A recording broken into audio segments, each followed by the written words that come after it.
Hello everyone, welcome to Hindi literature with Bhavnagari channel पर। यदि आपने हमारे चैनल को अभी तक सब्सक्राइब नहीं किया है तो चैनल को सब्सक्राइब करें। तो आज हमारा टॉपिक है सिक्का बदल गया कहानी। यह कहानी संदेश देती है कि परिस्थिति हर समय किसी के लिए और परिस्थिति कभी एक सी नहीं रहती। समय बदलता जरूर है, यानी सिक्का पलटता जरूर है। तो ये कहानी इतना अच्छा संदेश देती है। ये हमारी कौन है? कृष्णा सोमवती, जिनकी कहानी है। और ये शहानी है जो अपने महल को छोड़कर जाती है और दुखी है। ठीक है, तो अब चलते अपनी कहानी पर। सिक्का बदल गया किसके? कृष्णा सोमवती की। ये सर्वप्रथम जुलाई 1948 में प्रतीक पत्रिका में प्रकाशित हुई थी। और कहानी संग्रह, इसका कहानी संग्रह क्या है? बादलों के घेरे, 1980। इसमें 24 कुल कितनी 24 कहानियां संकलित है। और मैं आपको बता दूं, मैंने गूगल पे भी ढूंढा, सब जगह देखा है, लेकिन मेरे को आप 18 ही कहानी मिली है, जो मैंने इसमें नोट डाउन कर दिया। अगर आपको कहीं 24 की 24 मिलती है तो वो मेरे टेलीग्राम पर शेयर कर दें, फिर मैं इस नोट्स में ऐड कर दूंगी। अब जो मिली है उन्हें देखते हैं। कुछ नहीं कुछ नहीं, गुलाब जल गंडेरिया। एक मिनट। दो रोहें, दो रो दो बाहें, एक दिन दोहरी सांझ, जिगरा की बात, सिक्का बदल गया, न गुल था न चमन था, मेरी माँ कहा। दोहरी सांझ, डरो मत मैं तुम्हारी, ये रिपीट हो गया है तो इसलिए अब हमारी 17 होगी। ये वाली और ये हमारी रिपीट हो गई है। डरो मत मैं तुम्हारी रक्षा करूंगा, पहाड़ों के साए तले, दादी अम्मा कलगी, बदली बरस गई, लाला लामा नफीसा। तो अब ये जो 18 थी वो अब 17 हो गई, क्योंकि ये वाली दो हमारी रिपीट हो चुकी है। अब चलते हैं आगे। कामदार भिकमल। ठीक है, अब इस कहानी का प्रतिपाद्य देखते क्या है। यह कहानी एक ऐसी कहानी है जो विभाजन के दौर को दर्शाती है, जहां शानी शादी के बाद आई थी, उस जगह को छोड़कर जाना पड़ रहा है। कोई भी उसकी मदद नहीं करता, यहाँ तक कि वह शेरा भी नहीं, जिसे उसने छोटी सी उम्र से बच्चों की तरह पाला है। सबका ध्यान शानी की संपत्ति पर है। देख लो, जैसे आज के दौर में दिखाया जाता है ना, संपत्ति पर ध्यान, ऐसे ही इसमें दिखाया जा रहा है कि सबका ध्यान किस पर है? सिर्फ और सिर्फ संपत्ति पर। शाहनी चनाब नदी नहाकर, कौन सी नदी नहाकर? चनाब नदी नहाकर अपने घर जाती है। वहां उसे मारने के लिए लोग बैठे हैं। सभी चाहते हैं कि शाहनी यह जगह छोड़ दे। अब चलते हैं हम इस कहानी में जो भी पात्र आए हैं देखते हैं। ठीक है, मुख्य पात्र शाहनी, जमींदार शाहजी की पत्नी। विभाजन के कारण इन्हें विस्थापित होना पड़ रहा है, यानी अपनी जगह छोड़नी पड़ रही है। सारा धन दौलत छोड़कर वह कैंप को लौटी, यानी कैंप वो चल जाती है, बाद में कैंप को जाती है। अब बताए शेहरा। शेहरा हसैना का क्या है? हसैना का पति और शाहनी का कामगार। अपनी मां के मरने के बाद शाहनी के यहाँ पला।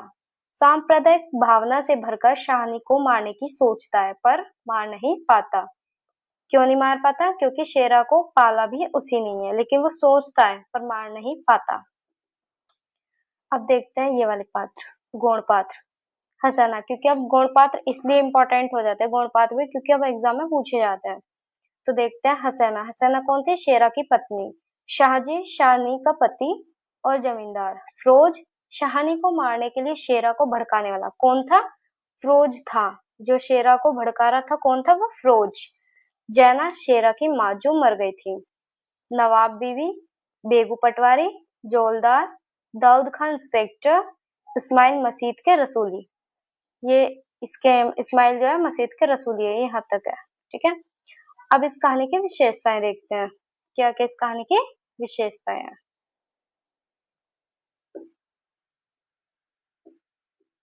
चलो, भारत पाक विभाजन के कारण होने वाले विस्थापन के दर्द की ये कहानी है। कौन से देश के विभाजन की बात हो रही है? भारत पाक के। ठीक है, अब अविभाजित कश्मीर में चुनाव के तट स्थित जबलपुर की कथा। कहाँ की कथा है? जबलपुर की। देश विभाजन की पृष्ठभूमि पर आधारित कहानी है। एक स्लाइड में ये नोट डाउन कराएंगे कौन कौन सी कहानी देश विभाजन पर लिखी गई है, तो वो हमें आसानी हो जाएगी याद रखने में। फोर्थ पॉइंट है हमारा विभाजन से उत्पन्न पीड़ा का चित्रण, यानी जब विभाजन हुआ था तो उसमें क्या क्या पीड़ाएं उठानी पड़ी, ये उसका चित्रण दिखाया गया है। विभाजन से आए मानसिक बदलाव का चित्रण, विधवा नारी की पराधीनता का मनोवैज्ञानिक अंकन, क्षेत्रीय भाषा का प्रयोग, भारत पाक विभाजन की विभीषिका और विस्थापन के दर्द को दर्शाने वाली एक मर्मस्पर्शी कहानी है। यह कहानी शाहनी नामक एक बुजुर्ग महिला के अनुभव के इर्द गिर्द घूमती है, जो सांप्रदायिक दंगों के कारण अपनी पुश्तैनी हवेली और गांव छोड़ जाने को मजबूर होती है। विभाजन का दर्द, शाहनी को अपनी जमीन, हवेली और अपनों से अचानक अलग होना पड़ता है, यानी कि सबसे ज्यादा विभाजन का दर्द किसने झेला था? शाहनी ने। भावनात्मक बदलाव क्या है? कहानी दर्शाती है कि कैसे रिश्तों में अचानक बदलाव आता है और भरोसे की नींव ढह जाती है। मूल विषय क्या है इसका? मानवीय प्रेम के लुप्त होने और सांप्रदायिक तनाव के बीच शाहनी की हवेली से बेदखली के माध्यम से विभाजन की हमारी विशेषताएं खत्म हो चुकी हैं। अब चलते हैं हम अपनी कहानी पर, पढ़ते हैं लाइन बाय लाइन, देखते हैं। चलो भाई। सिक्का बदल गया, ठीक है। कृष्णा सोमवती की है, क्या है कि खद्दर की चादर ओढ़े हाथ में माला लिए शाहनी जब दरिया के किनारे पहुंची तो वो फट रही थी। दूर दूर आसमान के पर्दे पर लालिमा फैलती जा रही थी। शाहनी ने कपड़े उतारकर एक ओर रखे और श्री राम करती पानी में नहा ली। तो क्वेश्चन पूछा जा सकता है किस भगवान का नाम जपा था? तो श्री राम श्री राम। अंजलि भरकर सूर्य देवता को नमस्कार किया, अपनी उन्नीदी आंखों पर छींटे दिए और पानी से लिपट गई। चनाब का पानी आज भी पहले से ही सर्द था, लहरें लहरों को चूम रही थी। वह दूर सामने कश्मीर की पहाड़ियों से बर्फ पिघल रही थी। तो चनाब नदी का जिक्र, कश्मीर का जिक्र। उछल उछल आते पानी के भंवरों से टकराकर कगारे गिर रहे थे, कगारे गिर रहे थे। लेकिन दूर दूर तक बिछी रेत आज न जाने क्यों खामोश लगती थी। शाहनी ने कपड़े पहने इधर उधर देखा, कहीं किसी की परछाई तक न थी, पर नीचे रेत में एगड़े पांवों के निशान थे। वह कुछ सहम सी उठी। आज इस प्रभात की मीठी निर्वता में न जाने क्यों कुछ भयावना सा लग रहा है। वह पिछले 50 वर्षों से, कितने वर्षों से? 50 वर्षों से यहाँ नहाती आ रही है। नोट डाउन कर लेना ये। कितना लंबा अरसा, शाहनी सोचती है। एक दिन इसी दुनिया के किनारे वह दुल्हन बनकर उतरी थी और आज शाहजी नहीं है, नहीं उसका वह पढ़ा लिखा लड़का, नहीं आज वह अकेली है। शाहजी की लंबी चौड़ी हवेली में अकेली है, पर नहीं, यह क्या सोच रही है? वह सवेरे सवेरे अभी भी दुनियादारी से मन नहीं फिरा। शाहनी ने लंबी सांस ली और श्री राम कहती करती बाजरे के खेतों से होती घर की राह ली। कौन से खेतों से? बाजरे के खेतों से। कहीं कहीं लिपे पुते आंगनों पर से धुआं उठ रहा था। टन टन बैलों की घंटियां बज उठती है, फिर भी कुछ बंधा बंधा सा लग रहा है। जम्मी वाला कुआं, कौन सा कुआं? जम्मी वाला कुआं। जम्मी वाला कुआं भी आज नहीं चल रहा। ये शाहजी की ही असामियां है। शाहनी ने नजरें उठाई। यह मीलों फैले खेत अपने ही है। भरी भराई नई फसल को देखकर शाहनी किसी अपनत्व के मुंह में भीग गई। यह सब शाहजी की बरकतें हैं। दूर दूर गांवों तक फैली हुई जमीनों में कुएं सब अपने हैं। साल में 3 फसल जमीन तो सोना उगलती है। शाहनी कुएं की ओर बढ़ी, आवाज दी, शेरे शेरे, हसैना हसैना।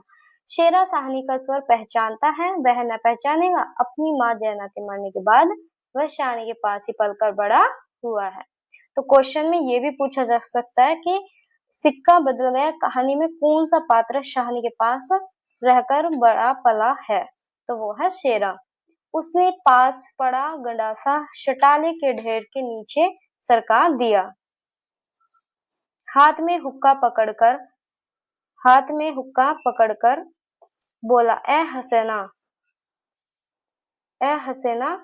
सेना। शहानी की आवाज उसे कैसे हिला गई। अभी तो वह सोच रहा था कि उस सहानी की ऊंची हवेली की अंधेरी कोठरी में पड़े सोने चांदी की संदूक चियां उठाकर की तभी शेरा गुस्से से भर गया। किस पर निकाले अपना क्रोध। शहानी पर चौंक कर बोला, ए मर गई, ए अब तेनु मौत दे। शेरे ने कहा, ये मैंने यहाँ पे जो जो पंक्ति मुझे लगी किसने कहा है और डाउट हो रहा था, तो मैंने यहाँ पे तुरंत नोट डाउन कर दिया था कि ये किसने कही थी, शेरे ने, ताकि आपको दिक्कत ना हो। हसैना आटे वाली कनाली के एक और रखकर जल्दी जल्दी बाहर निकल आई। ए आई क्या क्यों छावेले। छावेले का अर्थ क्या है, सुबह सुबह। तड़पना ए, ठीक है, ये नोट डाउन कर लेना। छावेले का अर्थ क्या है, सुबह सुबह। अब तक शहानी नजदीक पहुंच चुकी थी। शेरे की तेजी सुन चुकी थी। प्यार से बोली, हसैना यह वक्त लड़ने का है। अब वह पागल है तो तू ही जिगरा कर लिया कर। जिगरा, हसैना ने मान भरे स्वर में कहा। शाहनी, लड़का आखिर लड़का ही है। क्वेश्चन ये भी पूछा जा सकता है कि किसने कहा कि लड़का आखिर लड़का ही है, तो वो कहा था हसैना ने। कभी शेरे से भी पूछा है कि मुंह अंधेरे ही क्यों गालियां बरसाई हैं इसने। शाहनी ने लाई से हसैना की पीठ पर हाथ फेरा। हंसकर बोली, पगली, तुझे तो लड़के से बहु प्यारी है। शेरे, हाँ शाहनी, मालूम होता है। रात को कुल्लूवाल के लोग आए थे। किस जगह के लोग आए थे, कुल्लूवाल के। शाहनी ने गंभीर स्वर में कहा। शेरे ने जरा रुककर घबरा कर कहा, नहीं शाहनी। शेरे के उत्तर की अनसुनी कर शाहनी जरा चिंतित स्वर से बोली, जो कुछ भी हो रहा है अच्छा नहीं। शेरे, आज शाहजी होते तो शायद कुछ बीच बचाव करते, पर शाहनी कहते कहते रुक गई। आज क्या हो रहा है। शाहनी को लगा जैसे जी भर आ रहा है। शाहजी को बिछड़े कई साल बीत गए, पर आज कुछ पिघल रहा है। शायद पिछली स्मृतियां। आंसुओं को रोकने के प्रयत्न में उसने हसैना की ओर देखा और हल्के से हंस पड़ी। और शेरा भी सोच ही रहा है क्या कह रही है शाहनी। आज आज शाहनी क्या कोई भी कुछ नहीं कर सकता। यह होके रहेगा, क्यों न हो। हमारे ही भाई बंधु से सूद ले लेकर शाहजी सोने की बोरियां तोला करते थे। प्रतिहिंसा की आग शेरे की आंखों में उतर आई। गंडासे की याद हो आई। शाहनी की ओर देखा। नहीं शेरा इन पिछले दिनों में 30-40 कत्ल कर चुका था। कितने, 30-40। पर वह ऐसा नीच नहीं। सामने बैठी शाहनी नहीं। शाहनी के हाथ उसकी आंखों में तैर गए। वह सर्दियों की रातें कभी कभी शाहजी की डांट खाके वह हवेली में पड़ा रहता था। फिर लालटेन की रोशनी में वह देखता है शाहनी के ममता भरे हाथ दूध का कटोरा थामे हुए। शेरे, उठ पी ले। शेरे ने शाहनी के झुर्रियां पड़े मुंह की ओर देखा तो शाहनी धीरे से मुस्कुरा रही थी। शेरा विचलित हो गया। आखिर शाहनी ने क्या बिगाड़ा है हमारा। शाहजी की बात शाहजी के साथ गई। वह शाहनी को जरूर बचाएगा। यानी कि शेरा का इतने में मन बदल गया।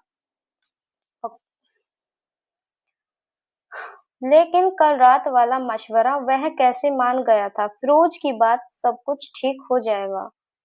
फिरोज के बाद की बात सब कुछ, अच्छा फिरोज ने कहा होगा कुछ, तो कि सब कुछ ठीक हो जाएगा, सामान बांट लिया जाएगा। शाहनी, चलो तुम्हें घर तक छोड़ आऊं। शाहनी उठ खड़ी हुई, किसी गहरी सोच में चलती हुई। शाहनी के पीछे पीछे मजबूत कदम उठाता शेरा चल रहा है। शंकित सा इधर उधर देखता जा रहा है। अपने साथियों की बातें उसके कानों में गूंज रही है। पर क्या होगा शहानी को मारकर? शहानी, हाँ शेरा, हाँ शेरे। शेरा चाहता है कि सिर पर आने वाले खतरे की बात कुछ तो शहानी को बता दे, मगर वह कैसे कहे? शहानी, शहानी ने सिर ऊंचा किया। आसमान धुएं से भर गया था। शेरे, सब वही है। शेरा जानता है यह आग है। जबलपुर में आज आग लग गई। शहानी कुछ न कह सकी। उसके नाते रिश्ते सब वही हैं। हवेली आ गई। शहानी ने शून्य मन से डयोढ़ी में कदम रखा।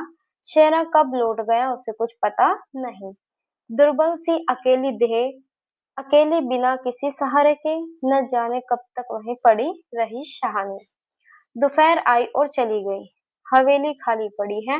आज शहानी नहीं उठ पा रही, जैसे उसका अधिकार आज स्वयं ही उससे छूट रहा है। शाहजी के घर की मालकिन लेकिन नहीं, आज मोह नहीं हट रहा, मानो पत्थर हो गई हो। पड़े पड़े सांझ हो गई, पर उठने के बाद फिर भी नहीं सोच पा रही। अचानक रसूली की आवाज सुनकर चौंक उठी। शहानी, शहानी सुनो, ट्रकें आती हैं लेने। किसको आ रही थी ट्रकें लेने? शहानी को और शहानी के सामान को। ट्रकें। शहानी इसके सिवाय कुछ न कह सकी। हाथों ने एक दूसरे को थाम लिया। बात की बात में खबर गांव घर में फैल गई। बीवी ने, नवाब बीवी थी, ये नवाब बीवी है, बीवी ने अपने विकृत कंठ से कहा, शहानी आज तक कभी ऐसा न हुआ।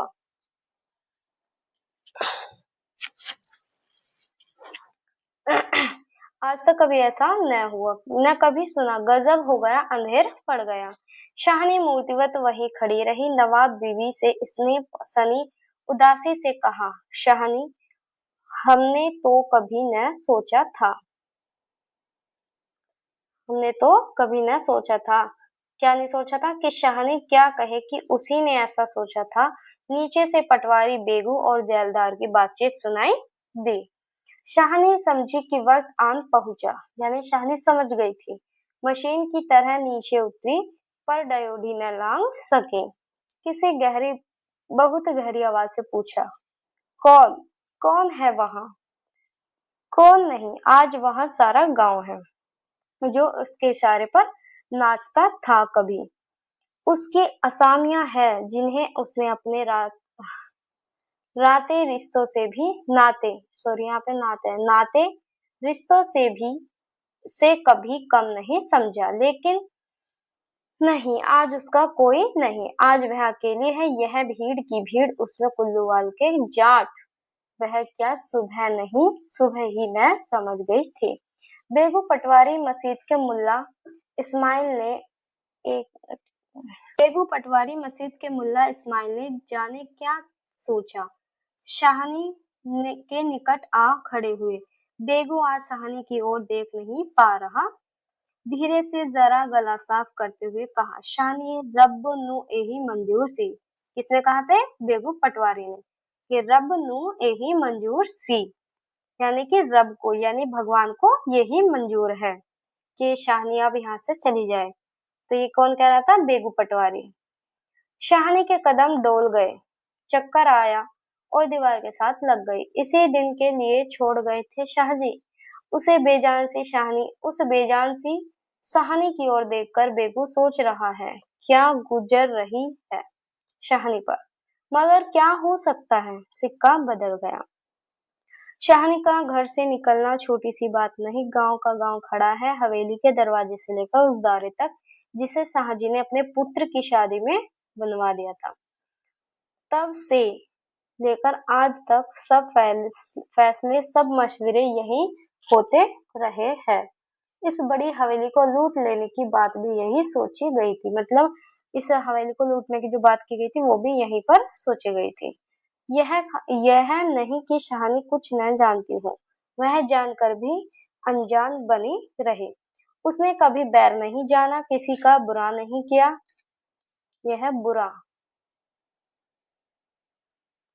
बुरा नहीं किया, लेकिन बड़ी शाहनी यह नहीं जानती कि सिक्का बदल गया।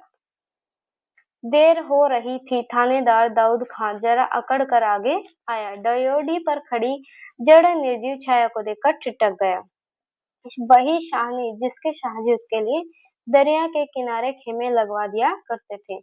यह तो वही शाहनी है जिसने उसकी मंगेतर को सोने के कनफूल दिए थे मुंह दिखाई में। अभी उसी दिन जब वह लीग के सिलसिले में आया था तो उसने उद्दंडता से कहा था, शाहनी भागोवाल मस्जिद बनेगी, 300 रुपया देना पड़ेगा। कितने रुपए? 300 रुपए। 300 रुपए देना पड़ेगा। शाहनी ने अपने उसी सरल स्वभाव से 300 रुपए दिए थे और आज शाहनी डयोडी के निकट जाकर बोला, देर हो रही है शाहनी, धीरे से, कुछ साथ रखना हो तो रख लो, कुछ साथ बांध लिया है, सोना चांदी। शाहनी अस्फुट स्वर से बोली, सोना चांदी? जरा ठहर कर, सादगी से, कहाँ सोना चांदी बच्चा, वह सब तुम लोगों के लिए है। मेरा सोना तो एक एक जमीन में बिछा है। दाऊद खान लज्जित सा हो गया। शाहनी, तुम अकेली हो, अपने पास कुछ होना जरूरी है। कुछ नकदी ही रख लो, वक्त का कुछ नहीं पता।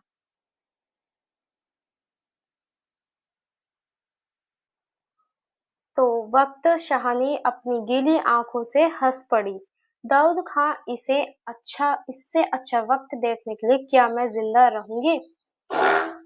यानी ये शाहनी कह रहे हैं कि इससे अच्छा वक्त देखने के लिए मैं क्या जिंदा रहूंगी? किसी गहरी वेदना तिरस्कार से कह दिया शाहनी ने। दाऊद खान निरुत्तर साहस कर बोला, शाहनी, कुछ नकदी जरूरी है। नहीं बच्चा। दाऊद खान निरुत्तर है साहस कर बोला, शाहनी, कुछ नकदी जरूरी है। नहीं बच्चा, मुझे इस घर से। शाहनी का गला रुंध गया। नकदी प्यारी नहीं है, मतलब शाहनी जैसे कह रही थी तो शाहनी का गला पूरी तरीके से न बात कहकर आराम से बोल दे कि नकदी प्यारी नहीं है, यहाँ की नकदी यही रहेगी। शेरा आन खड़ा गुजरा की हो ना हो कुछ मार रहा है शाहनी से। खां साहिब, देर हो रही है। शाहनी चौंक पड़ी। देर मेरे घर में मुझे? यानी शाहनी सोच रही है कि भाई मेरे घर में ही मुझे देर। आंसू की भंवर में न जाने कहां से विद्रोह उमड़ पड़ा। मैं पुरखों के इस बड़े घर की रानी और यह मेरे ही अन्न पर पले हुए नहीं, यह सब कुछ नहीं। ठीक है, देर हो रही है पर नहीं, शाहनी रो रो कर नहीं, शान से निकलेगी, इस पुरखों के घर से मान से लांघेगी। यह देहरी जिस पर एक दिन वह रानी बनकर आ खड़ी हुई थी। अपने लड़खड़ाते कदमों को संभालकर शाहनी ने दुपट्टे से आंखें पोंछ ली और डयोडी से बाहर हो गई। बड़ी बूढ़ियां रो पड़ी। किसकी तुलना हो सकती थी इसके साथ? खुदा ने सब कुछ दिया था मगर दिन बदले वक्त बदले। शाहनी ने दुपट्टे से सिर ढांपकर अपनी धुंधली आंखों ने से हवेली को अंतिम बार देखा। शाहजी के मरने के बाद भी जिस कुल की अमानत को उसने सहेज कर रखा, आज वह उसे धोखा दे गई। शाहनी ने दोनों हाथ जोड़ लिए। यही अंतिम दर्शन था, यही अंतिम प्रणाम था। शाहनी की आंखें फिर कभी इस ऊंची हवेली को न देख पाएंगी। प्यार ने जोर मारा, सोचा एक बार घूम फिर कर पूरा घर क्यों न देख आई मैं। मतलब शाहनी सोच रही कि काश मैं एक बार और पूरा घर घूम आऊं। जी छोटा हो रहा है, पर जिनके सामने हमेशा बड़ी बनी रही उनके सामने वह छोटी न होगी। इतना ही ठीक है, बस हो चुका। सिर झुकाया। डयोडी के आगे कोई वधु की आंखों से निकलकर कुछ बूंदे चू पड़ी आंखों से। शाहनी चल दी। ऊंचा सा भवन पीछे खड़ा रह गया। दाऊद खां, शेरा यानी बेगू पटवारी, जालदार, छोटे बड़े, बूढ़े, बच्चे, मर्द, सब औरतें पीछे पीछे पीछे पीछे चल दिए। ट्रकें अब तक भर चुकी थी। शाहनी अपने को खींच रही थी। शानी जो थी अपने को खींच रही थी। गांव वालों के गलों में जैसे धुआं उठ रहा है, शेरे खूनी शेरे का दिल भी टूट रहा है। यानी शेरे जब पहले उसे मारना चाहता था ना, दाऊद खान ने आगे बढ़कर ट्रक का दरवाजा खोला। शाहनी बढ़ी। इस्माइल ने आगे बढ़कर भारी आवाज से कहा। किसने? इस्माइल ने। शाहनी, कुछ कह जाओ, तुम्हारे मुंह से निकली असीस झूठ नहीं हो सकती। और अपने साफे से आंखों का पानी पोंछ लिया। शाहनी ने उठती हुई हिचकी को रोककर रूंधे रूंधे से कहा, रब तुहानू सलामत रखे बच्चा, खुशियां बख्शे। यानी रब यानी भगवान तुझे सलामत रखे, तेरे तेरे को खुशियां दे। वह छोटा सा जन समूह रो दिया। जरा भी दिल में मैल नहीं शाहनी के, और हम शाहनी को नहीं रख सके। शेरे ने बढ़कर शाहनी के पांव छुए। शाहनी को कोई कुछ नहीं कर सका। राज भी पलट गया। शाहनी ने कांपता हुआ हाथ शेरे के सिर पर रखा और रुक कर कहा, तेनू भाग जगन चन्ना। यानी तेरे भाग जाग जा, तेरे भाग्य जागेंगे। दाऊद खान ने हाथ का संकेत किया। कुछ बड़ी बूढ़ियां शाहनी के गले लगी और ट्रक चल पड़ी। अन अन जल उठ गया। वह हवेली नहीं, नई बैठक, ऊंचा चौबारा, बड़ा पसार एक एक करके घूम रहे हैं। शाहनी की आंखों में कुछ पता नहीं, ट्रक चल दिया वह, या स्वयं चल रही है, या ट्रक चल रहा है, ये मतलब वो सोच नहीं पा रही है। आंखें बरस रही है। दाऊद खान विचलित होकर देख रहा है इस बूढ़ी शाहनी को। कहाँ जाएगी अब वह? शाहनी मन में मैल न लाना, कुछ कर सकते तो उठा न रखते। वक्त ही ऐसा है, यानी वक्त ही ऐसा है, इसका मतलब ये है वक्त ही ऐसा है। राज पलट गया, सिक्का पलट गया। रात को शाहनी जब कैंप में पहुंचकर जमीन पर पड़ी तो लेटे लेटे आहत मन से सोचा, राज पलट गया, सिक्का क्या बदलेगा? वह तो मैं वहीं छोड़ आई। और शाहजी की शाहनी की आंखें और भी गीली हो गई। आसपास के हरे हरे खेतों से घिरे गांवों में खूब रात खूब बरमा रही थी। शायद राज पलटा भी खा रहा था और सिक्का भी बदल रहा था। यह कहानी यहाँ पर समाप्त होती है। तो भाई इस कहानी से यही संदेश मिलता है कि किसी का भी समय एक जैसा नहीं रहता है। यानी दुख है तो सुख भी आएगा, और सुख है तो दुख भी आएगा। तो हमें किसी भी परिस्थिति में घबराना नहीं चाहिए। अगर सुख है तो उसे भी आनंद से स्वीकार करें, और दुख है तो उसे भी खुशी खुशी हमें स्वीकार करना चाहिए। तो अब ये हमारी कहानी खत्म हो गई। अब मैं बता दूं, यूनिट 7 की सभी कहानियां आपको hindisummer.com पे मिल जाएगी, या फिर आप टेलीग्राम ज्वाइन कर ले हमारे चैनल को, उस पर मिल जाएगी आपको सभी कहानियां। अगर आप इससे पहले की कहानियां देखना चाहते हैं तो आप हिंदी लिटरेचर, ये हमारा चैनल का नाम है, और इस नाम से यूजीसी नेट हिंदी कहानी नाम से आपको प्लेलिस्ट मिल जाएगी। जाइए और 1 बाय 1 लाइन बाय लाइन सारी कहानी पढ़ाई गई है अच्छे से डिटेल्ड में, और जो इसके महत्वपूर्ण की पॉइंट होते हैं वो भी आपको इसमें सब नोट्स बनाकर अच्छे से कराए गए हैं। तो बिल्कुल देखिए, और अगर आपने हमारे चैनल को अभी तक सब्सक्राइब नहीं करा है तो सब्सक्राइब कर ले। मिलते हैं नेक्स्ट वीडियो में, तब तक के लिए बाय, टाटा, धन्यवाद।